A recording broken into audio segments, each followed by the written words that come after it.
on the Block, the Pavement, Season 2. Everybody said, you know what, Ron? You need to get a few of the OGs. You need to get the people who could tell the real story. So I had to go get Mr. J.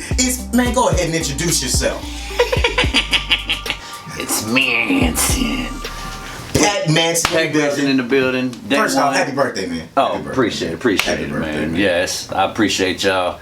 I'm another year older, but you know, another year wiser. And who else you got with you today, man? I got my day one, also one of the original Froggies battlers, back in the gap OGs, my boy MC the Crooked. Many of y'all know him, some of y'all new cats might not, but we hoping to expose y'all to what we got coming. All right, let's get right to it.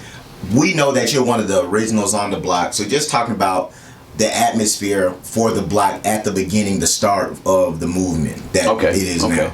Yeah, I'm actually one of the original Four Horsemen. Myself, Molly G's, Red, and King Corleone is the original four OGs that helped really start this out the gate. Mm-hmm. And yeah, man, it was different back then. My brother can attest to it. You know, we was battling in the Froggies Boathouse back then, back in the Chrome days. We had a couple of events at Chrome, like when King battled Ryu, and it was that club environment. It wasn't like the respected rooms, like we got the personalized private warehouses now, you know, where everybody knows these people here to rap, we gonna respect it. You was literally in bars and clubs. You might have a bunch of drunk buffoons that don't know what the hell we there for, and next thing you know, you got people on stage talking about, I'll dig your mama up and put her in the grave, you know, whatever. They like, what the hell's going on? So it wasn't a battle rap space. Yeah, it was a club. It was a club. Like people was there to drink, and we had a stage, and you know, OSAMA was in with the owner, and they gave us a platform, and we tried to take it next level. But like I said, it was different back in the day, man. It was dog eat dog as far as MCs battling for respect. Because we wanted to be known as the best. Like it was like, I don't care if you my friend, I'm trying to kill you in this ring. Like we'll shake hands and smoke a blunt afterwards, but when them lights on, it's time to go. And if you didn't have like solid material or a good, you see guys now that don't have necessarily a great stage presence, but are able to get through their material due to the respect of the crowd. Back then, man, if you didn't have a good stage presence, or you started stumbling, fumbling, or you wasn't bringing good material, they was booing you. They was trying to kick you off the stage, like he whack, get him out of here. Like it was real 8 Mile-ish to me. Like it was, that was them days was the glory days. And I know off camera we talked about it, and we're gonna get to it. You're someone who originally started making music and then got into battle rap. So how did Pac-Manson get into battle rap? Oh yeah. Well, see, okay, like I have told you off cam, I actually met my brother. We was locked up at Clemens Unit in Brazoria County together. This was about 2004, and we did music in there. Like we wrote raps to pass time, you know, and we talked about when we get out recording and whatnot. But we also battled in there, like, but it wasn't like, that's where I got my stripes, battling. I battled in the penitentiary for commissary and for. How is that? Like, how is that battling in the pen? How is that? It's intense. It's different, but it wasn't like today's. Okay, I was unaware until I got out of jail about the modern era of battle rap, like the URLs, the Smack, the King of the Dot. I was only familiar with like 8 Mile, stuff like that, the Rap Olympics, where it was more, you know, we gonna put on a beat or we gonna try and spit the best 16. It was the same way in jail. Like it would be, for example, okay, hey Pac, you and Ron gonna battle each other next Friday on the rec yard. Y'all bring your 3 hottest your 16s. And so it wasn't necessarily where I would be tailor-made writing for you. Right. I would be trying to write like some Nas type, what's the most lyrical shit I can come with to wow the crowd, where they like, wow, his lyrics is, you know. So it was that type of demeanor, and then it was just based around, you got a bunch of inmates around you, and based on the crowd reaction, that's what won the battle. Like whoever got the biggest reaction, they was like, that's who won. So it's a different element now. Like today's game, you do have judge battles, but a lot of them are just open sport. Yes, it's the fans. I agree. Fans, you know, decide on YouTube through the polls, whatever, who wins the battle. And I mean, in the room, a lot of times you can tell. Sometimes there's clear-cut winners and losers, just based on the performance that you see. Sometimes it's not as clear-cut. You know, you might have to watch it a few times on camera to decide who really won. So it's definitely evolved. And I've evolved with it. But I'm not gonna lie. I've been doing this. Well, we about to do the decade celebration. Yes, correct. And I really just feel like I'm just now starting to write the best bars I've ever been able to construct and been able to understand and put together schemes where punch connects and then reconnects later that I didn't do earlier in my career because I was more filler by talking personal to people about things I knew about them. Now I've listened to constructive criticism that people have given me and really started tailor making just back-to-back punches with haymakers and schemes. So it takes a long time as a battler. Like you have to be willing to listen to what people are saying. People ain't hating on you when they're giving you constructive criticism. It might come off that way because we're all egotistical as an MC. We want to be the best, and we feel like, who is you to tell me what I need to do to fix myself? But if you really listen, a lot of times it's coming from a place of they want to see you put that together, and then when it clicks, it clicks. So talk about that experience, you know, battling inside, then you come home, then you get on the stage. Talk about Manson's first battle on the block. I was one of the more impressive debuts, so I've been told. I tell people that because I knew from being an MC and actually doing stages, I knew I had stage presence. Like I knew how to command a room. I knew how to even before stepping on stage. Yeah, I knew. I was like, and so OSAMA was shooting his first video promo with us, and I told him, I said, hey, I'm gonna bring something y'all have never seen before. And they was like, what? And I was like, yeah, I'm gonna do some shit in battle rap. Now here's a little known fact. A lot of people don't know this, Ron. Okay. And my buddy said I'll never get credit for it. Rest in peace to my brother Matt Chad. But he told me realistically I was the first person to bring props into battle raps. Like it had never been done in URL. It had never been done in Grind Time King of the Dot. I battled Big Skull in my first battle. And I had literally blew up a poster of his mixtape and taped 3 CDs wrapped in aluminum And this is your first battle. My first battle. And I bring it out. Hey, I just want to say on that. My bad, interrupting. Yo, you good? You know what I'm saying? I just wanted to say, you know what I'm saying, that MC. You know what I'm saying, that the stage presence came from penitentiary. You know what I'm saying? There's 25, 30 different killers, gangsters, robbers, you know, DWI guys, you know what I'm saying? He got to attract all that stage presence with that, you know what I'm saying? So that's where that natural stage presence comes from, you know what I'm saying? I just wanted to speak on that. That's true. That's true because I did develop that in there. And my man was already doing the props at the penitentiary too, so that's what made me want to do it on the stage there, because like, for example, when we were battling in penitentiary, I would say a line like to somebody where I would have in my pocket a piece of paper and I would be like, hey, I heard you was locked up for fucking kids in the ass. I sit back and I laugh and you just got your ass kicked in this battle, but so it wasn't for nothing. Here's my fucking autograph. And I would like sign it and hand it to them and shit, and they'd be like, damn, like I would just be saying crazy shit just to try and be disrespectful. So I knew that went over well, and I used to tell him, I'm like, bro, if I can win over, like you say, people who's in here for murder, you know, beating people, aggravated assaults or whatever, I knew if I could win their mentality, then I would be able to win the streets when I got out. Like I was like, I can win these crowds. Like these people is the ones that's gonna be hard to win. So these people should be easier. And I kept that mentality. So yeah, like I showed up against Big Skull with like the freaking aluminum CDs, and I was like, congratulations, son, your album went triple aluminum, and I handed him a plaque, and they were like, what is going on over here? Like, so it was real different. Like and people were like, we were blown away by your stage presence, but like he said, you know, I earned that thick skin in the penitentiary, like, cause you know it's this dude survival of the fittest in there. So out here it's a little bit easier. How competitive would you say it was on the block during that time, real early on, amongst the battlers? When we first started, like, it was super competitive because you had like that's when 500 first came on the scene. You had crews like King Corleone and Molly G's with Riot Squad. You had my crew with Mad Chad and my brother Crooked Never Caught Sober. Like we was always together. But when we started, like, we wasn't doing it we didn't want no video or camera time. We didn't care about that. We cared about like, hey, I got fucking bars. Like I got bars and I can rap, and you gonna respect it because you gonna see it. Like we wanted to be known as the most like cutthroat, lyrical, bar heavy, because we just wanted that respect. We didn't care about nothing else, but it was for the culture. Like we was doing it for the culture. I was like, I don't care what that camera looked like, as long as these people respect my craft.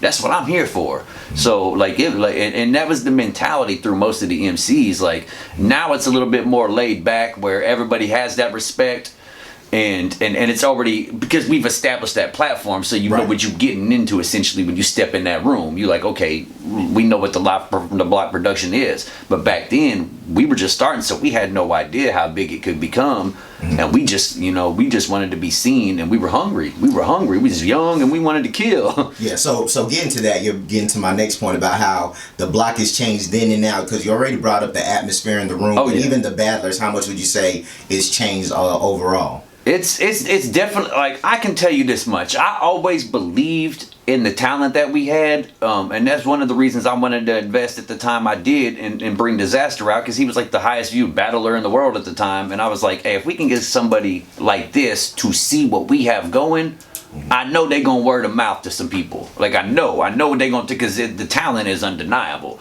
So I always believed in us. I had no idea. I don't know if OSAMA had any idea. I don't know if G's, Corleone. I had no idea it would blow up as big as it did. Like, I mean, we literally over like 40,000 subscribers on YouTube. We got battles with 3 million views on them, like Percy and my boy Kata, and things like that.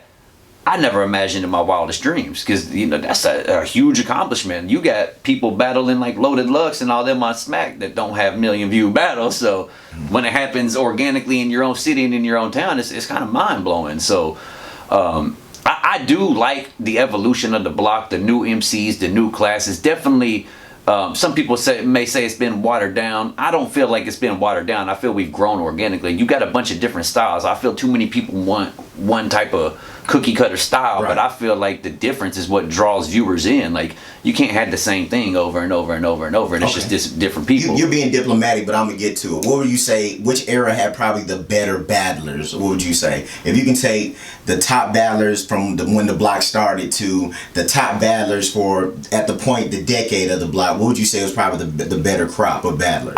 Me personally, I still feel the OGs. We run it. We still here. We still here. We still proving ourselves. Like, we started it. We still here. Now you do have like, and that's not no knock on none of the new battlers, because you do have diamonds in the rough that come like a Trebo. Trebo emerged. I don't think we knew how big Trebo was gonna be when he came out. Billy, shout out to Trebo. Yeah, shout out to Trebo. Dose, man. When he came out, I didn't know he was gonna be as big as he is now. He was just on URL Crucible and all that. Like, so you have diamonds like that that'll come in every now and then. Jalen is one of those guys. Jalen has just recently emerged.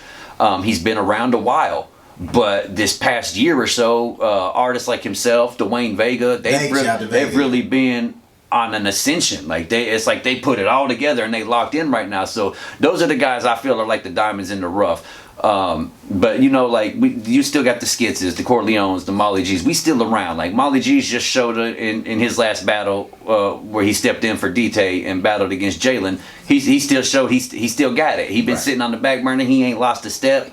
So but I do feel every class has had something to bring to the table. It hasn't just been like, hey, you the new boots, y'all don't got nothing. And even these newer guys, like, you see like the Chaoses and the Flex and the St. Michaels, that to me, I'm watching this rookie class like, hey, they're coming in established. Like, it seems like they already kind of have an idea of what they're doing, whereas some of us back in the day, we didn't really know. We kind of had to learn on the fly. Right, because you said y'all had no boot camp. Y'all just got in there and got it rocking. It was just like, and you might be in here, like, for example, you could have ended up in a situation where you had essentially like somebody who was a boot camper, like, for example, let's say like an Embassy or somebody coming in for their first battle, and they thrown in there with a King Corleone right out the gate, and you like, wow. Yeah, so you like, well, damn, like, I ain't had no prep time for this shit. Like, so it's different. Like, the boot camp was essential.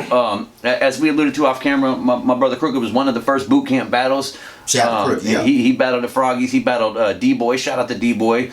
And they were one of the first class of boot camp battles. And I do feel that was one of the smartest things OSAMA could have done for the block, because it helped us filter out the potential stars. Like, you see some people have to do 3 boot camp battles and then they graduate. For example, I took on the first boot camp graduate was Robert Fresherson. Okay. I took him on at the 4th year anniversary. He had done 3 battles and that was his boot camp graduate. He was the first person to come out of boot camp. And y'all see what happened. But it's Manson. But shout out to Rob Fresh. That's my boy though. But it helped us decide, because like you might have an instance where Trebo's first battle, you knew right then and there, there's potential here. This guy's got something. So his very second battle was D-Tay. Right. Now, a lot of people don't know at that time, the block hadn't blown up yet. Percy hadn't battled Kata. It hadn't gone viral. Like, so a lot of people don't know history. At that time, D-Tay had more views than our entire league combined. Because D-Tay came from AHAT. Yeah, he came from AHAT, and he had battled everywhere. He had been to like 12 different states, 12 different leagues. A lot of people don't know he actually battled for Snoop Dogg. Like Snoop had that. D-Tay got a resume. He had that. Snoop Dogg had to take flight on site, and he battled Active on there, like Active from King of the Dot, Disaster's homie. You know, like so. When I saw that, I was like, damn, bro, like you could really be snobby if you wanted to. Like, I got more views than your whole league combined, but he wasn't. He was very humble. He came out willing to help, and he was willing to take on a guy like Trebo in his second battle. Like, but that showed that Trebo was able to hold his own with the vet, and he ascended from there. So you got things like that. Then you have guys where you'll see the boot camp where, okay, they might need some work, but they do have potential. So they'll go through the process 2 or 3 battles and they'll grow. Example, like maybe now is like Ace is one of those guys. Ace has been a consistent, solid. They've been giving him battles, you know, that are people more his tier. Now he's calling out some of the bigger tiers, and I feel he's earned it. He has been consistent. He's proven himself. I'm curious to see his battle at the upcoming Decade event. He's got a tough opponent, so you know. Right, But that shows you, are you really ready or not? Because you'll know if somebody got it or not. You'll know. Like me, I've always prided myself on the whole time I've done this, 10, 11, 12 years, whatever. I've never had a stumble. I've never had a slip. I've never had a choke. I don't fuck up. Like, I take it serious, and that would be my advice to other MCs or guys that are doing this, even veterans that are still. I take it like it's a 9 to 5. Like, really pretend this is your job. Like, if you want people to respect you for what you're doing in this craft and in the battle rap world, that's your job. You don't show up to work and half-ass and be unprepared and I don't know how to do this and slack it. No, you take it, you go in all in because you know you're getting that money for it. And if you don't, you're not gonna be here. Same mentality with the block. I would rehearse my stuff 50 times. I'm in front of the mirror working on moves, rapping my stuff, going over it. I don't care if I had to rap it 6 times a day. I'm calling people and sparring with them. We doing the dojo stuff like Fella and them do. Back then we didn't call it the dojo, but it was essentially the same thing. Okay. Because if you do that and you keep that mentality, when it comes time to perform and the lights are on, it's muscle memory. It's just second nature to you. It just comes to you because you've gone over it so much. But if you don't take it serious like that, that's where you get the fumbles and the chokes and the slips. And so, I always advise people, man, people are paying their money that they work for to come see you. Give them what they deserve. There definitely has to be a level of showmanship. Yeah, give them what they deserve. Like, that's why I always try to do the show, the whole Joker mentality, all that stuff. Because I knew y'all were paying money out of y'all's pocket to come watch us. I wanted y'all to leave at the night and feel like y'all got y'all's money's worth. I wanted people to go home and be like, damn, no, you see that battle they did? Like, that was crazy. Give them something to talk about so they don't feel like they wasted their money. Like, and then that incentivizes people to want to come back, because then they're like, what they gonna do next? Like, all right, we got the Decade event coming up, and I feel when it comes to a Mount Rushmore, there has to be an argument about Manson being on it as far as the block. But when it comes to battle rap in general, you have a relationship with Disaster. And to me, no matter what anybody says about him or how they feel, you have to put Diz on that Mount Rushmore battle absolutely. rap. So just talk about the relationship you and Diz have. Okay, Diz is actually the homie. He's a good friend of mine. Like, it wasn't always like that, obviously. Like I said, when I had been battling for 1 year exactly, it was my 4th battle when we brought Disaster out. And honestly, when I started battling, I didn't know who Disaster was. Like, my buddy Mad Chad was a huge Disaster fan, and he showed me Disaster versus Cannabis. When I saw that, I was like, yo, what is this? Like, because I knew Cannabis. I grew up in that era. Like, the whole LL beef and all that. Right. I was like, yo, Cannabis is nice, bro. Who's this Disaster guy? That's when I realized this is a new era of battle rap, because when I saw what Disaster did, I was like, yo, who is this guy? Because this dude is insane. And Chad was just like, yo, man, like, he's one of the highest viewed battlers in the world. So, I followed him on Twitter. I had a decent little following at the time off the music, and I reached out to him, and I guess, you know, the universe, whatever, God, how mysterious ways, whatever you want to say, he hit me back. And when he hit me back, he called me. We got to talking. We chopped it up. And I was just like, bro, I want you to host our event. He told me, like, I'll do it for $850. I was like, bet. He's like, I'll fly out there. I'll stay out there for 3 or 4 days. I'll host the whole event. I'll host all the battles. And here's a little known fact, since we dropping hidden knowledge today.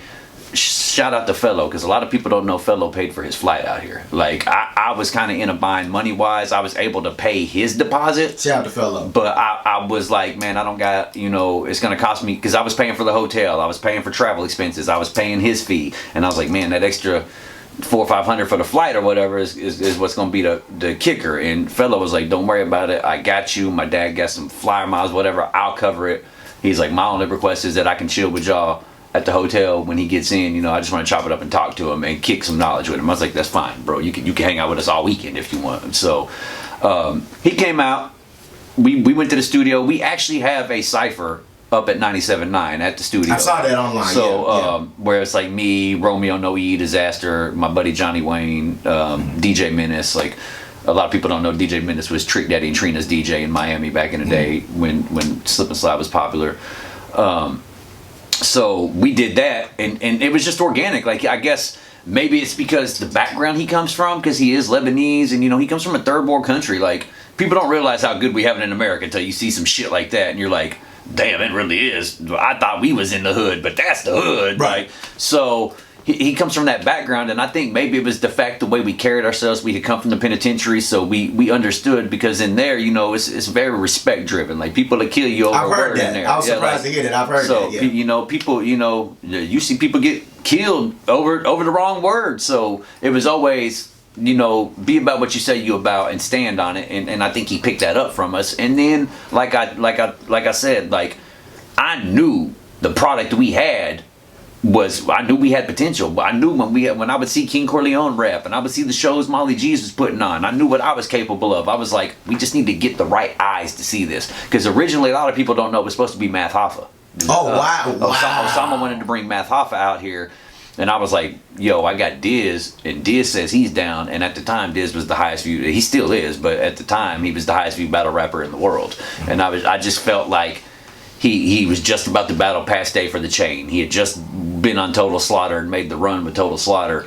And so I just felt he had a little bit more buzz around him at the time, and it could be better for our league. So he came out, we hung out, and the rest is history. Like, he gave me his number, we chop it up, we call each other. He goes over bars with me, he goes over rounds. He's been out here a few times. I actually plugged him in with Little Flip, and him and Little Flip did a joint venture where Flip brought him out for a battle at South by Southwest, and then they did a video, a couple of songs together, and ever since, anytime he's in Texas, he hits me up like, Pac, I'm in town, let's roll, come scoop me, let's go. And it's been dope. Like, you would think with the Bodied movie and everything else that he's done now, like, he comes off as an arrogant, you know, prick or whatever on camera, but in person he's really cool. He's really humble. Like, he understands that's just a persona for the cameras, and he'll tell you, like, right. bro, that shit's camera, man. That's the selling image to get the fans to buy in. But he's like, I'm a human just like you. So that's definitely someone you have a relationship with. So would you say, as far as your battling, is he one of your influences? And who are some of your other influences? He's absolutely my main influence. Like, there's no denying when I battle, I take that Disaster approach. I want to break you down. I want to write some real clever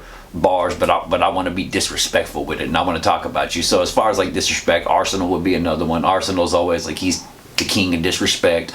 Obviously can't talk about battle rap without talking about Loaded Lux. Loaded Lux has been a big influence to me, arguably the GOAT of the New York scene, and like you say, definitely one of the faces of Mount Rushmore in the battle rap world. And we actually, well, ironically, we met Loaded Lux a week after we had Disaster out here. That was crazy. We drove out to Denton. That was actually they had an event. It was Bobby Fischer and K9 were doing an event in Denton, and they had Real Life Street Stars filming it. That's actually how we made the connection with Real Life Street Stars, with Jeff and Jonesy and Kentrell and all them. Yeah, shout out to Real Life, man. I appreciate all the stuff they've done to help take our league next level as far as the looks and all that.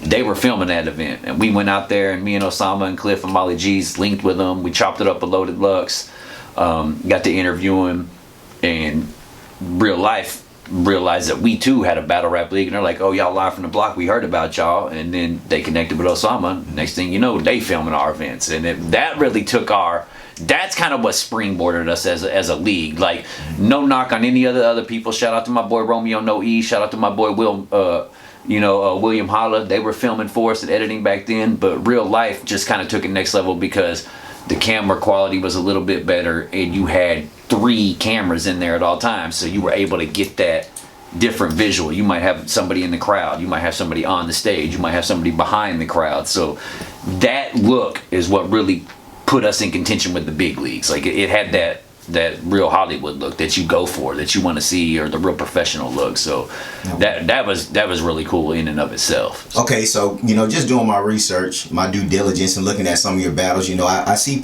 Manson, but then I see Mr. J. So when did the Joker persona come for you? Okay, see, like, a lot of people don't know, like we talked about, I do music, I rap, but like in my high school days, that's where the whole Manson thing comes from. I was like actually a singer for rock bands. Like, I did rock music, and it was like in the mid 90s, so I was big into like Marilyn Manson and stuff. He was huge at the time. Tupac was one of my favorite rappers, so it was essentially almost like a Pac Manson type thing going on. Like, I felt like Tupac was like a lyricist, so it was like Tupac is a lyricist, Charles Manson is a killer, lyrical killer, Pac Manson. So that was like the whole beginning of my name thing. I always kind of had that whole alternative makeup vibe. Like, I used to fucking do the Marilyn Manson face paint or dress up like the Crow, Sting, whatever, in high school, and people were like, well, you crazy. And I was just like, it's gonna sell the image though eventually. And then I always liked the Joker, so I would do it off cam and stuff, but it just kind of transcended into battle rap. I just kind of tried it one day. We had a promo, and I was battling 9. Like, I did the whole ski mask and stuff out there. That's when you first pulled out the So Joker yeah, I persona, pulled out the ski battle rap. mask, and I kind of had that persona at the time. I didn't have the face paint or anything. It came later. But I just kind of ran with it, and I started doing promo because the whole Heath Ledger, you want to know how I got these scars? I actually was just like, you want to know how I got these bars? And people were like, dope. And a little known fact, I actually worked for a comic company, like DC at the time, where I was doing like for example, they do the Comic Cons and balls and stuff. People go out, they're all dressed up, whatever, Make-A-Wish type stuff. They would contract me, and I would call people and leave like personalized voicemails, like, "Oh, it's Ron's birthday." I'd call and be like, "Well, hello, Ron. Okay. I hear it's your birthday." And it wasn't just because I could do like Heath Ledger's Joker. Like, I could do all the, like, I was doing Mark Hamill's animated, "Well, I hope Holly's not here wearing stupid outfits." Whatever era you were ready so for. I was doing different eras of all the Jokers, and it just kind of, when I started embodying that in the battle scene, it kind of blew up. People were like, you need to stick with that. So then it kind of bled over into my music, and I started doing the Joker in videos, and once I did that, like, it kind of, like I said, it kind of popped. People were, they got behind that. Everybody likes a character, and especially if it's one you know and it's one you can get behind, better for them. So that was really where it started. It transcended, obviously, with the Molly G's battle. And that's what I was about to get to next. So, of course, the Molly G's battle, that was the ascension of Mr. J. Yes. I want you to talk about that battle, and what would you say are some of the hardest battles? Because Decade Celebration coming up. Because, of course, G's, Red, King, Fellow, Jalen, but... If you could talk about the Molly G's battle and some of the best fights you probably had on stage on the okay, so that was the ascension of it. That's my favorite battle that I've ever been involved in. Molly G's. Salute to Molly G's. That's my brother. I got nothing but love for G's, and it's because I knew he could push me creatively as an artist, and I knew I would be able to push him. But essentially, Cliff can test. My boy Big Cliff Watkins can attest to this. He's one of the only people who knows this. This is like a behind the scenes thing. This whole battle could have gone disastrously wrong. Okay, so a lot of people that have seen the battle, you were in the crowd yourself. My first block event. People noticed that I showed up to the event as the Joker, and then when I got on stage, I had the whole Riddler thing going. Like, I had the Riddler mask, the Riddler hat. People were like, "What was that about?" And I told Cliff, I made a prediction when I was preparing for that battle, because I'm not gonna lie, that's probably, that and King Corleone were probably my 2 hardest battles to prepare for. Okay. Because I knew they were gonna be dog fights. They're my friends, And I know they gonna talk about whatever they want to talk about. The gloves were coming off. I knew the gloves were gonna come off because I told them, don't hold back. Everybody wants to battle their friend, and then it's all some friendly. Slap box. Yeah, it's just like slap box. I was like, nah, bro, don't hold back. I was like, go for the throat. Both of y'all, go for the throat, because I'm going for the throat, and I want a classic. So preparing for those battles, I told Cliff, you know, I'm doing all this Joker stuff. G's had the legendary promo with the Black Manson, with everybody doing the faceplate. It's me, Black Manson, and you never knew who it was. It was somebody different every time. And then I was doing the crazy video where I did the whole Joker working the heavy bag as Mike Tyson. I want to bite his ear. I want to eat his kids when he was prepping for Lennox Real Lewis. promo. Okay. So yeah, we were good. People were like going crazy over our promo at that time. They're like, this is some of the best promo we've ever seen. And like I said, I knew he would push me to be better, but I told Cliff, G's always does the opposite of what you think he's gonna do. Okay. So if he's supposed to show up as Joker, he's gonna show up as Batman. And they were like, you think? And I was like, I'm telling you, I know. I was like, he's from New York. He's going to show up as Batman. Gotham. He's coming to save Gotham. And so I could have been completely wrong, but I told Cliff, I'm going to show up as the Joker, and I'm going to watch and wait until it's time to go on stage. If at any point G's goes and changes clothes, I'm going to go change clothes. And so G's was walking around like Bruce Wayne. This is the gamesmanship behind everything. Yeah, G's was walking around as Bruce Wayne. People didn't realize he was in the Joker shirt. He had the Hugh Hefner silk robe on, and he was walking around with the pilot. Like, he's Bruce Wayne. He's essentially, I'm Bruce Wayne. And people didn't catch that. They thought he was just like in some basic gear. And a lot of people just thought he was like in some pajamas or something, but they didn't tie in that Bruce Wayne's a billionaire. He would walk around like Hugh Hefner in his robe and his, you know, he doesn't have to get dressed up for anybody. He can do what he wants. Not only is he Bruce Wayne, he's Batman. So even I didn't make that connection at first. I thought, why is this fool not in his Joker gear? He's just in this robe and stuff. And I made it later. But like I said, I had told Cliff, you know, if he goes out and changes, I'm gonna change. I'm gonna go out and I'm gonna come back in as the Riddler to throw him off his game. Because I knew he was not gonna be tailor-made to prepare. He was gonna have a bunch of rounds about Joker, but you don't got no rounds about the Riddler. Okay, it makes sense now. So that's why I tried it, and like I said, I knew what he was going to talk about. I knew certain things, like at the end, everybody talks about the third round. I knew what he was going to try and talk about. That's why you jumped out the gate on. That's why I jumped out the gate. Like, I know you're going to say this. Well, riddle me this. Like, it was a game we were playing up there. So, and I knew, like, I knew. Now, credit to G's, I had no idea. Here's another little known fact. I am the most jumped battle rapper in battle rap. I have literally had 4 battles where they pulled people out on me and jumped me. Molly G's brought Embassy out. Blaze 1 brought Wild Bill out. 9 brought his nephew out. I had like a 13-year-old up there rapping on me.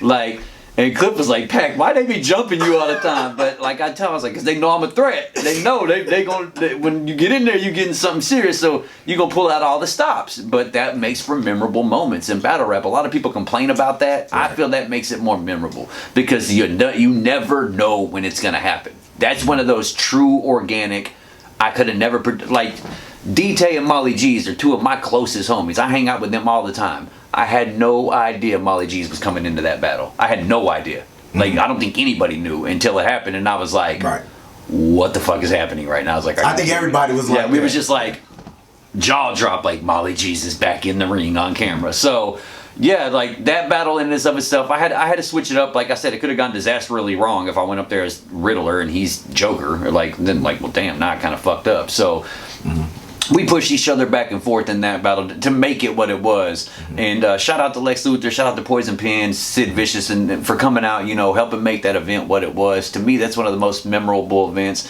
That's definitely my best battle to date. It did win Battle of the Year, the first ever Live from the Block Battle of the Year. So I felt like we did it justice. Like, like I said, that was my first block event, and it was enough to come back. So I knew if there were. I knew when we put, and that was a packed crowd that night. I brought a few people with me as well, but I knew it wasn't just those battles. Like, we had the Fellow versus Low when Fellow's pulling out white trash wagons. We had me and G's. You had Sid Vicious and Lex Luthor, who were actual veterans. And Sam Quentin. That was a good one too, you had Sam Quentin, and like that battle card in and of itself, like that was one of the ones that made Shocktober the legendary status that it is now. Up until that point, it had been, you know, Shocktober was like our big Super Bowl every year, but that was the first real Shocktober where we had big names hosting, big name veterans battling, crazy theatrics with like me and G's, and then ever since, Shocktober's obviously been huge, right, ever since. But yeah, like that battle right there, and a lot of people forget that Corleone like came out in the third round and tried to swing on me. Like, and you go watch the battle and be like, God damn, what'd you say? And I'm like, I was just pushing buttons up there, man. I'm doing what the Joker does. It worked. And I knew it was going to work. I told Eliza Verse, I said, hey, if anything's going to make anybody feel some type of way, it's going to be this bar right here. And as soon as I said that bar, lo and behold, here come Jeff out the crowd trying to run up on me because it hit him. They didn't expect that of me. And I knew, but I felt like I've always been slept on a little bit. I'm gonna get to that. Let's put a pin in there. I'm gonna get to that. Yeah, okay. So with the decade celebration coming up, I put a question in the block group. Okay. Whether it be the best from the past decade, or even who do you feel best represents the block best as far as the past 10 years? You know, shout out to Oso and the block. Who would you say best represents the block for the past decade? If you had a list of top 10. Okay. Myself, I'm gonna throw in there right out the gate just to get that out the way, because everybody knows I go hard for the block in all aspects of life, and I'm very grateful to Osama for the platform he's given me. Some people might feel just because I ain't in every event or whatever that I'm not there, but please believe I'm always repping and plugging for us. Obviously, the OGs, the Molly G's, King Corleone. Okay. I felt have represented it well. They've always shown up, taken it serious, always put on a show, always promoed. Red is another one.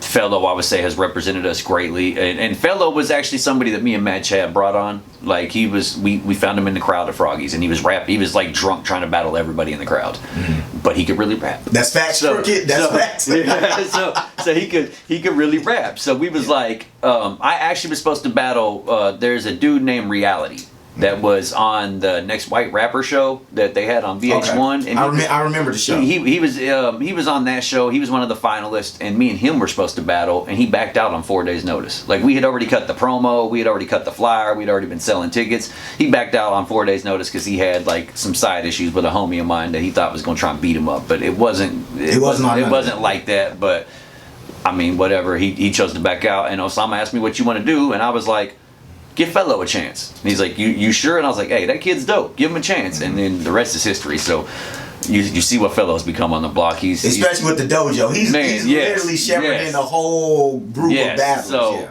he's one of them. Eliza Versa, without doubt. She's not even arguably. She is the queen of the block. Like, and I say that and I stand on that. Eliza has constantly proven her doubters wrong every time she takes the stage. Like, she is one of the people that she's always doubted for whatever reason, but she always shows, improves, and excels no matter who she's facing. So she's without a doubt one of the main ones. Low and Trabo, I would add on there, basically because of their recent ascension. Trabo has, like I said, he's recently on URL Crucible. I don't think we knew the star power he had when he started as opposed to now. And Low's that same way. Low has had a real ascension and a real rise. Oh yeah, shout out to the Dungeon. And then let's see, two more that I would say. He's not an original of Live from the Block, but he's always put on for us and represented us in and out of state. DT, I would definitely put DT on there. And then probably for my last spot, I would have to give it to my brother Skips. Okay. Skips is always shows up, and his evolution has been undeniable. His evolution has been, from where 500 was in the Froggies days to where we're at now, like in his ascension, and now his music stuff popping off too. So, that would be my list. You got some new guys on there, a lot of veterans and stuff, but I do feel like the main reason I say veterans, it's not that I'm overlooking the newer guys, it's just the consistency and the longevity it takes for us to be able to still perform at this level 10 years down the road. Like, it's not easy, like, and age takes a toll, so eventually the momentum to get up and keep doing it day in and day out, it's almost like you see these wrestlers, like, exactly, you got to find the will to get up and do this day in and day out. So just so I got it, Skits, Fellow, Red, King Corleone, Molly G's, of course yourself, Eliza Versa, Low, Trabo, and DT.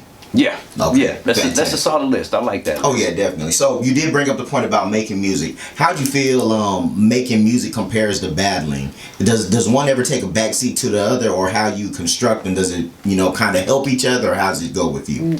Well, I can say for a fact, I started the battling to try and shed spotlight on my music. Okay. I was trying to use that as a way to, like, as an alternative to gaining different fans. And then when they see me battle, if they were entertained, I could be like, hey, well, I make music too. Check this out.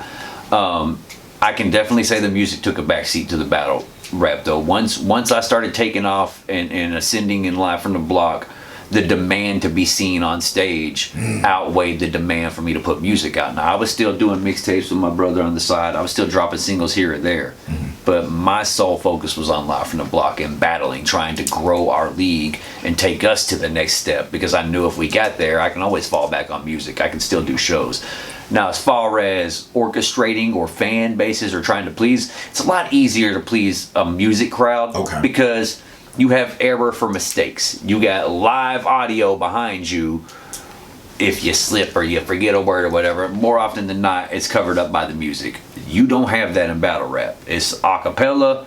If you slip, the whole room knows instantly. Like, they there to watch you. They not vibing to the music. They not drinking. They there focused solely on you. So, I do feel the platform helped me grow as an artist. Like, I definitely feel that the music material that I'm putting out now, me and my boy actually go to Stage Up Productions tomorrow to finish our Guttermouth Records Back to the Future album. That's getting ready to drop soon. Yes, that's about to drop soon. We're going to finish the album tomorrow. I'm going to get that out to y'all. I do feel that the quality of content that I'm writing now, as far as, I feel like originally when I started, I was making good music, but it was like mood music. It was like, I'm just writing however I'm in the mood. Now I consciously decide to put schemes and bars and punches, like battle rap stuff, into my music, kind of like Eminem or whatever, to make people think and go, damn, he just said, like one of my bars, and I got a song called Kill 'Em All. And I got a line where I say, I give them hell in a cell, mankind ain't ready for me. My gangsters also sacrilegious, yeah, they blasphemy. And they was like, Pac, that's battle rap bars you rapping. And I was like, yeah, that's it's essentially, it's a battle rap bar, and it's a metaphor. So I do feel, as I evolved as a battler, it helped me evolve as a musician. Now I've been focused back on the music lately. I took a couple of years off from battling. I did have a battle like last year in Houston, and I got some other stuff in the works, but it's definitely a lot easier to make music because there's not an audience like in the studio to critique you. It's more live shows, and then people are usually there to turn up anyway. They're drinking, they feeling good. If you got a hot beat, they gonna turn up regardless. So you're someone that made music before you battled, and of course there's the stigma that battle rappers can't make music. How do you feel about that stigma for battlers? I mean, in many facets, it is true. Like, you don't have, I can tell you there's far more individual musicians who aren't battlers, or far more battlers who aren't musicians, than there are a combination of the two. Like, now obviously you have the artists like Ace and T who are great battlers in and of their own, but also great musicians and make solid music. But it's rare. Like, you don't have very many people like that are at the high. I know Loaded Lux is one of them. Loaded Lux makes pretty solid music. A-Verb is another one of them. But you don't see them get the push that they deserve musically. Right. It's more geared towards Cortez battle rap. Is another one. Yeah, I think Cortez is music. Now you do have some that blend over, that have a battle rap background or upbringing, like a Locksmith. Like, I did a show with Locksmith. Obviously he got his roots battling, and he's become a full-fledged touring machine, going around the world. Like, he's just fully focused on music now. But he had that battle rap background, so I think that maybe kind of honed his skin and stuff. But it definitely, it's definitely a few. You don't have too many people who are able to fuse the two. It takes a lot to be able to fuse and blend the both sides of it. So I do feel that stereotype fits. Okay, so here's my next segment. It's kind of two segments into one, but I want to get to it. This is my bar breakdown. Okay. It's musically, but it talks about battle rap. According to you. Okay. Lately, I've been feeling played, backstabbed and betrayed by these friends, by these foes, by these spineless ass snakes. It's got me crazy on the daily, screaming at my chick, but like a kid who got in trouble, I think I'm about to hit the switch. Manson, do you get the respect you deserve on the block from these new kids on the block, the other folks, all that? Do you get the respect, Pac Manson? I don't. I don't, and I can say it stale face like. And my bad, that was Soul don't. Searching Pat Manson featuring CJ Dipper. Appreciate right that. Soul Searching featuring my boy CJ Dipper from America's Got Talent. Yeah, like I just feel a lot like I've done a lot for this platform that people don't know. And like we alluded to off camera, I think a lot of it stems from people don't know the history. And it's because I'm a humble individual that's never been one to beat my chest and be like, no, I got this venue. No, I flew this dude out here. No, I did this, I did that. Because I'm never going to steal somebody else's shine. And much less I'm not just going to be publicly spatting with OSAMA or somebody online like, nah, bro, you know I did this or I did that. Because it's not a good look for the league overall. We're ultimately in game is we're trying to get to the next level. Who cares how we get there or who cares who? But I think that's, as far as the battlers go, they think I just talk out my neck or whatever, but the people who know, like the Corleones, the G's, the Crookeds that have seen firsthand with their own eyes, I was the one helping get venues with Cliff. I was the one flying these big names out here, making these connections because I wanted us all to eat. I didn't care who it was. I didn't care if they picked Trebo and put Trebo in Smack, and if they took King Corleone to King of the Dot, and Pac Manson's just still here sitting on Live from the Block. As long as we was winning, it was a good look for all of us. Like, I didn't care who it was. So that was ultimately why I did what I did. I just wanted to see us win. I was like, man, I win at all costs. Whatever we got to do, and I'm willing to help, and I'm willing to put money into it, and I'm willing to do this to take us next level. And ultimately, like, it panned out. Like, another little known fact, a lot of people don't know. You can ask him. If you ever interview him, ask him, and he'll tell you. He will confirm this. You can call him. I'm responsible for OG Percy being on Live from the Block. He had reached out to OSAMA numerous times, and for one reason or another, it just didn't work out at the time. He didn't have any footage, for one. He coming from the penitentiary. He an older cat, you know. He was in his late 40s at the time, and OSAMA just didn't know if it was necessarily a good look. He's like, man, you got this big crippin' dude, old school cat. He might bring a bunch of thug dudes, and if somebody disrespect him the wrong way, these people might feel some type of way and set it off in there. And that was a justified concern because I mean, that's real life shit right there. Yeah. Like, so I essentially told him, hey, give him a chance. Me and you and the rest of the people we got, Henry that we had for security and stuff, I was like, we can handle it if it gets there. I don't think it's going to get there. I was like, just give him a chance. If he's whack, don't book him no more. I was like, but if you see something in him and you feel he's got potential, then bring him back. Now, we had no idea he was going to become the celebrity he became. Yeah, like he is OG blew Percy, up yeah. Celebrity-wise. But that having been said, you know, like, he got his chance, and he always gives me props. He's like, Pac, you know, you the reason I'm on the block. You kind of stuck your neck out for me and stuff. But I didn't know either. Like, I didn't know. It just, they wanted to battle, and I was like, let's give him a chance. Like, we were trying to grow our league, and then it just kind of worked in everybody's favor. So, you know, things like that. Yeah, I feel like I do a lot of the work behind the scenes. I've sparred with a lot of people to help them get their bars tight. Ooh, really? Okay. Yeah, like, well, and that's where a lot of people don't know. Shout out to my boy Goldie, the one from Corner Boy Radio. He used to come to my crib all the time, and he'd be like, bro, there's disaster on your couch. There's Bizarre from D12 over here on your couch. Like, what? How are these people over here at your crib? And I'm like, you know, and then he'd be like, I met D-Tay, I met Nike, I met Fellow, I met Corleone, all these people that he met. And I was like, it's because we was over there working. We was sparring, and I would be trying to help, like the Eliza Versus or the Fellows or whoever was cut, the D-Tays, even D-Tay, but like we were doing it constructively to help build each other up for, you know, to be ready for that light. When them lights and them camera drop, you know, we want to give y'all the best version. So, like, that was what my thing was about. I was always doing a lot of behind the scenes work, and I think it gets left by the wayside is maybe why I don't get the respect I do. But I also know some of it stems from my persona. I do carry that Joker mentality. I do talk smack. I get on there and ruffle some feathers sometimes. And when you do that, you rub people the wrong way, then they'd be like, man, fuck what that dude got going. I'm not going to support that dude. I get it, but ultimately it's battle rap, and I want to see us all win. Like, if I'm fucking with you or ruffling your feathers, it's because I see potential in you.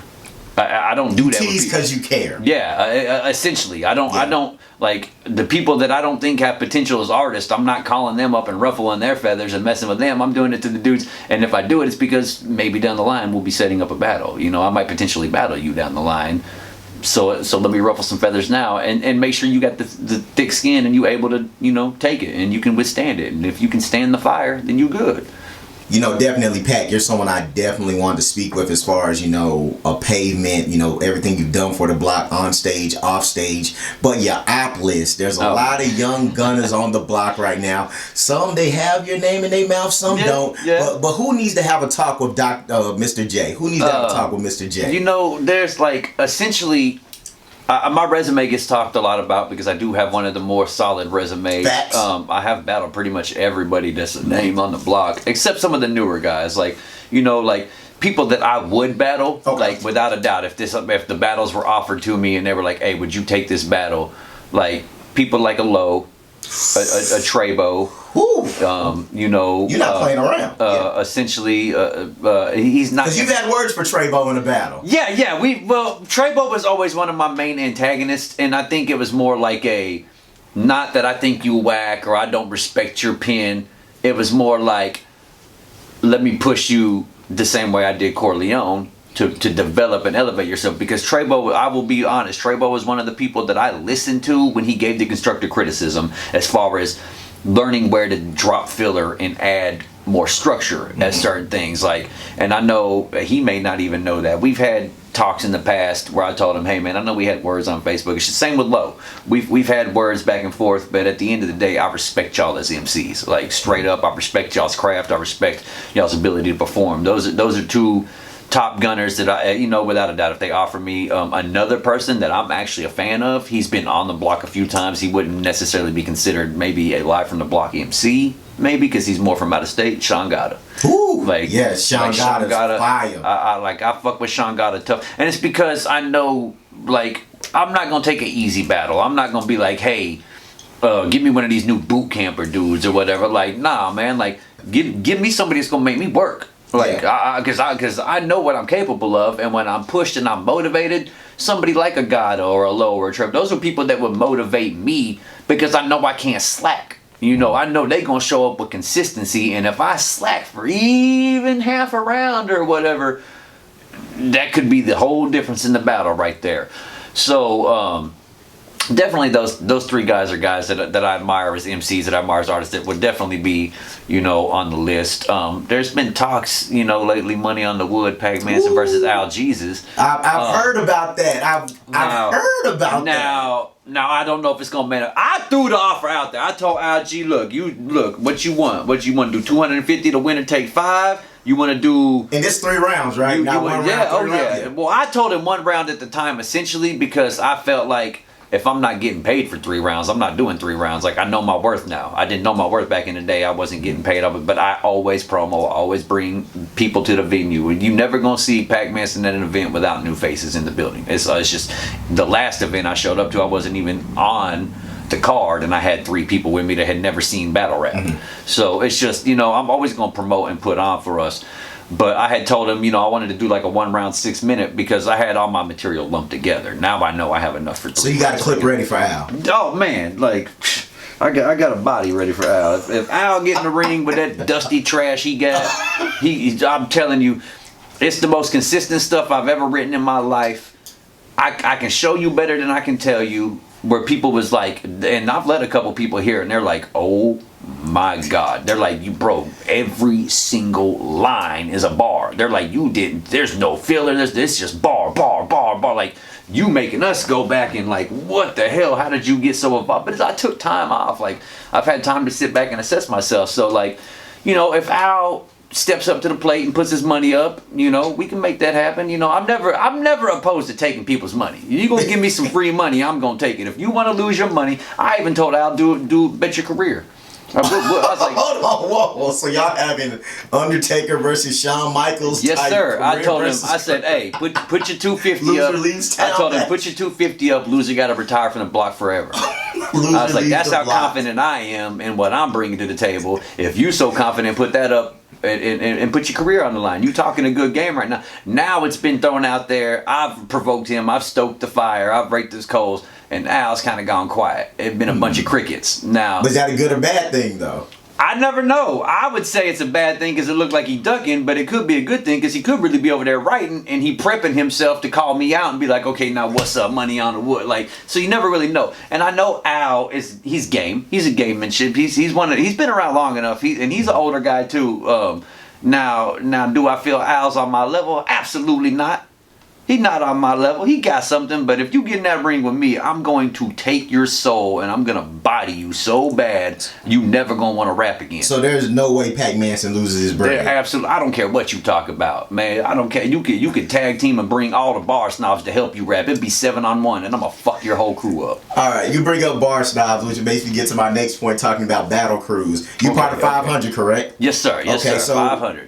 What's your thought about battle crews? Because I know some people have the idea that some people join battle crews to help their writing, to avoid battling, to avoid potentially battling somebody they see as a threat. Sharing bars. So what's your just thought of the whole battle crew thing? My thought on that is I've always been like, I got in 500 because Tension was my boy. Like me and Tension hung out outside of the block. Our kids hung out together. Me, Skits, and Nike and Shice would go hoop together. Like we were hanging out outside of the block. It wasn't just some battle rap shit. And Tension was like, yo, you want to rep 5? You want to get down with 5? I was like, yeah, bro, I'm down. Like, y'all a solid crew. It's not just, I can call it's like family now. To me, when we never get together and now we do get together and spar. Tension got some stuff going on. He'll be like, hey, let me run this by you. And I'll do the not same sharing thing. bars. But we not sharing bars. We just essentially will spar to help. Like Fellow and them doing the dojo. We sparring against each other to help iron sharpens iron. You know what I'm saying? So were you there for the early start of the dojo? Were you there? I was. Okay. I've been around from I haven't actually been out there. Like now, I used to go to Fellow. Like when I battled audio, I was going to Fellow's house, and me and Fellow were running the bars by each other, things of that nature. But he essentially hadn't really started what we know of as the dojo today at that time. It was just more, hey, come to my house, we'll smoke out, drink a beer, and we'll run our rounds and we'll practice our material. Now it's officially grown into like a full-fledged dojo where you got MCs from all different crews and facets coming in there to sharpen their swords. So I like the idea of battle rap cliques, like I because I feel it gives you another image. It gives you like you know who's associated with who. Me, I was one of those people that I didn't care if I'm in a clique. Like if they was like, Pac, we want you to battle Skits. Okay, cool, I'm gonna battle Skits. If we want you to battle Corleone, I mean, I was never scared. Being in the same crew, but you never run away from the I was never scared because I got my start as a not necessarily a member of Riot Squad, but an affiliate of Riot Squad. Me and Chad were Riot Squad affiliates, and we were doing the music with King and Molly G's and whatnot. So. But I always told them there's gonna be a day where it's gonna come. They're gonna want us to battle each other. What are you gonna do when that day comes? And Corleone was like, I'm gonna fuck you up. I was like, good, I'm gonna fuck you up too. Like that understanding. And yeah, so we knew that eventually it just happens. You see it happen in other sports, UFC. You see it happen in boxing. Sometimes people that have trained together end up in the same weight division, and they're both on a rise, and they have to cross paths. Like it's just how it is. It's the nature of the sport. And if you're a consummate professional, it's not gonna matter who they put in front of you.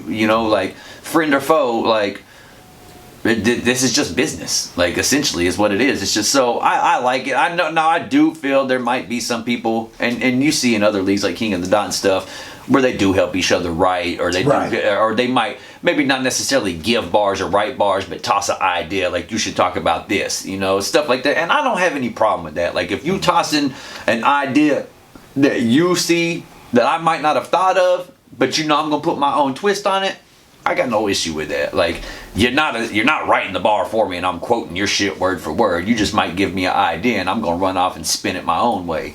So I've never really had issue with that. Now some people I do feel do it to avoid potential threats. I do feel some people might see somebody as a threat and they're like, nah, it'd be best for me to team up with that dude instead of getting in his way. But again, it goes back to what's your mentality? Because I've always been one of the ones. I don't care if we're in a crew or not. If they call that number, we gonna have to put on a show. So with that, even though you say you haven't been on the battle rap stage recently, how do you feel 500 stacks up to other battle rap crews? Like I don't know if you're familiar with like the Ivy League. Yeah, I'm familiar with Ivy League. How do you feel like 500 stacks up to them and the other crews out there? As far as roster, as far as our roster, I feel we one of the most solid. Like because when have you ever really seen Shiest not be in his bag?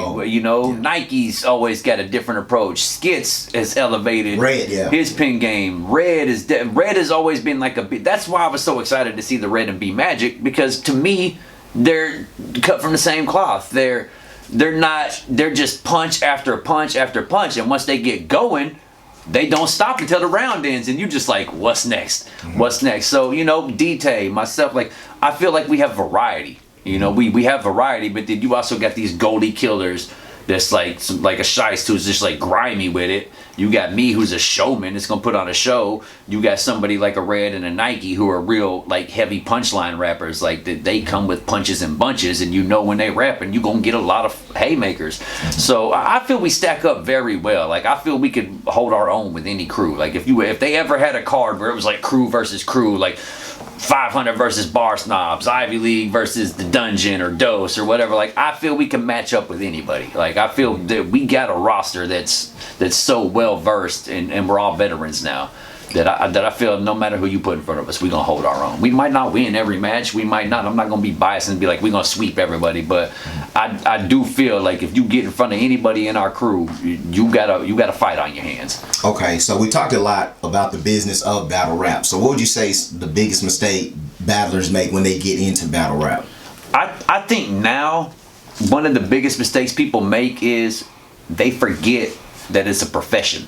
I think they think of it as it's just like, hey, 15 minutes of fame, I'm on a camera, I want to look cool for my homies, or I'm trying to get this chick to give me some play, so let me go do this cool battle rap or whatever, and they forget ultimately this for the culture. Like we doing this to grow the culture of hip hop and get respect for a craft that some people may say has died out or fallen by the wayside or what, but this is really one of the foundations as an MC. You know, when you coming up in hip hop, whether you're a musician, a graffiti artist, a b-boy, like, see, because you got stuff like that. Pop Flow has worldwide fame as a b-boy. He's not like some famous dude, but he literally is in vocal trash, and he travels the world doing b-boy shows and stage productions. Like, he doesn't need battle rap, but he's good at it. So, you know, like, it's one of the cornerstones. Like I really feel like one of the mistakes people make is they get too caught up in trying to be the man for the camera and forgetting that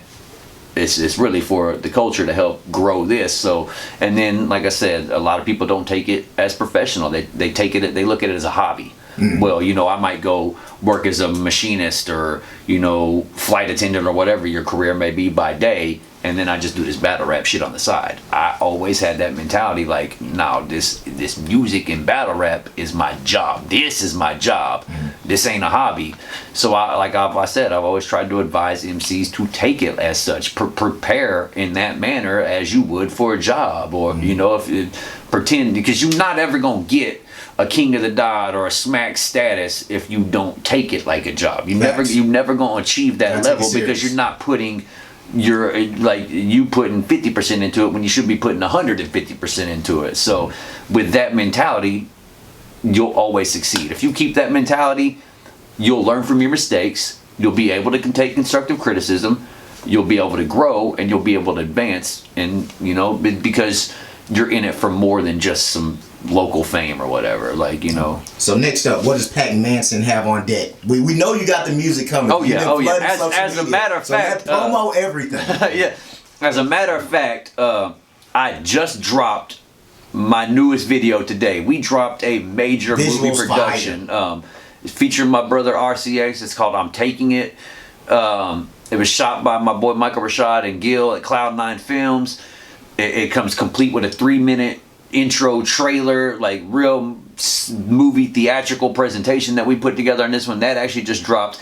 That song itself can be found on me and Crooked's new album that we got coming out. Yeah. The Back to the Future album that me and Crooked is working on.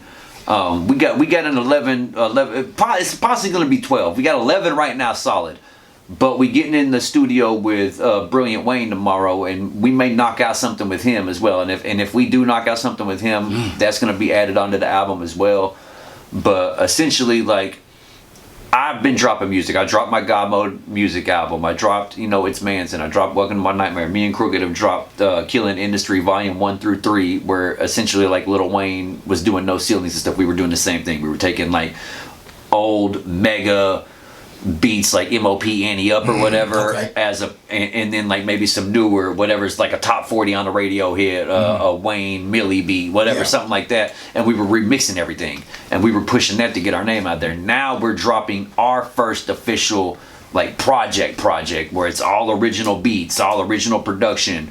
We go into the studio where they record Kevin Gates. Like Kevin Gates be recording at this studio, and we're gonna give y'all the sound y'all deserve. Like we really gonna give y'all the industry sound, the industry quality, and make sure that everything's industry standard and up to par. And it's time to take y'all back to the future. Like we going futuristic with it. So someone's turning the first time they've heard, you know, Pac and Crooked. What can they expect? I've always felt like, and it might sound cliche, because we're both white, you know, and people always want to compare white rappers to like Eminem or whatever. I feel that our dynamic has always been like a white version of UGK. I feel like we got that Pimp C and Bun B dynamic. Like, I feel my boy always be on some, like, he be on the laid back pimp type approach, and I be on the Bun B, let me try and rap, and it goes hand in hand. Like, we can do both. I can do the laid back pimp approach. He can do the let me rap and twist or turn it up, or let me sing a little bit here. I can sing as well, you know. So we just trying to showcase our strengths. He can allude to that a little bit more as well. Like, you know, how do you feel? Do you feel that dynamic is like? What do you think our dynamic as a group is? Man, we just our chemistry together, man. There's not one song that we can't get on that we just don't make a song, and that's what we do that a lot of other MCs ain't doing. Is we making songs. We're not just out there just putting something on a beat that sounds fire, man. We finding a beat and making a song to that beat, and we've been doing this for so long. Just the chemistry, and it's just, bro, it's like butter when we inside that stuff. Now it's like, and to expand on that, I do agree. Like, because the chemistry, like I said, we've been knowing each other since we was in the penitentiary writing songs together in 2004. Now it's 2021, 17 years later. We still writing songs, but it comes easier to us now. But we never take the approach of let's just write a song. Like, we come up with a concept, we find a beat, we will literally freestyle something on the spot and see what sounds good, and then we'll take that harmonization or structure, and then we'll run with it and come up with an idea. And we always want to try and put, we know what certain sounds we have. Like, we know there's certain songs that we've released that have gotten good feedback, and we might follow that dynamic, so to speak. Like how everybody, when Eminem came out with My Name Is, they wanted another My Name Is, so he dropped the Real Slim Shady and stuff like that. So we always try and give the fans something that we know they feed upon, that we know they gonna like. But like you said, like it's almost like muscle memory with us now. Like, we was just in the studio the other day, and we had, within an hour, we had written 4 brand new songs. Like, wow. And it's just, you know, so y'all weren't playing with that studio. Yeah, like, well, that's how we made this Back to the Future album. Like, that quick. I already had a couple of songs. Like I said, I had the I'm Taking It with the video. I had the Soul Searching, which is also on the record on Back to the Future, and I had videos for them. And I just kind of thought, like, hey, we got that dynamic. I'm trying to get your name out there as well now. Let me go ahead and throw a couple of these songs I already have that have videos to them and visuals that I know we can ride the momentum off that on the record, because people are going to ask where can they get this album or whatever. And I was like, let's come up with some new material. And we just kind of sat down and started playing around one day. And before I knew it, we had 4 or 5 songs. I'm like, bro, we halfway to an album right here. Let's go ahead and keep going. Let's go ahead and keep going, and then let's hunker down and go. And like I said, we going to Stage Up Productions tomorrow. We got like a 6-hour studio block in there. Mm-hmm. We're gonna go knock out these last 7 songs, and well, it's like 6.5, you know, because he's got one. It's like it's the intro. Essentially, it's 1 verse and whatnot, but. We're gonna knock that out, and I think people are about to be pleased. Like, I'm really proud of the content that's on this album. Like, I feel like each album I've dropped, I've gotten a little bit closer to that industry sound or that quality that people listen to the radio, and not necessarily like a top 40 pop or whatever, but like we'll listen to it and go, the quality of this is next level. I really feel we got to that level. And my main thing, that one of my biggest influences, people might not think, but I am from Texas, so you know I gotta show love to all the Texas artists.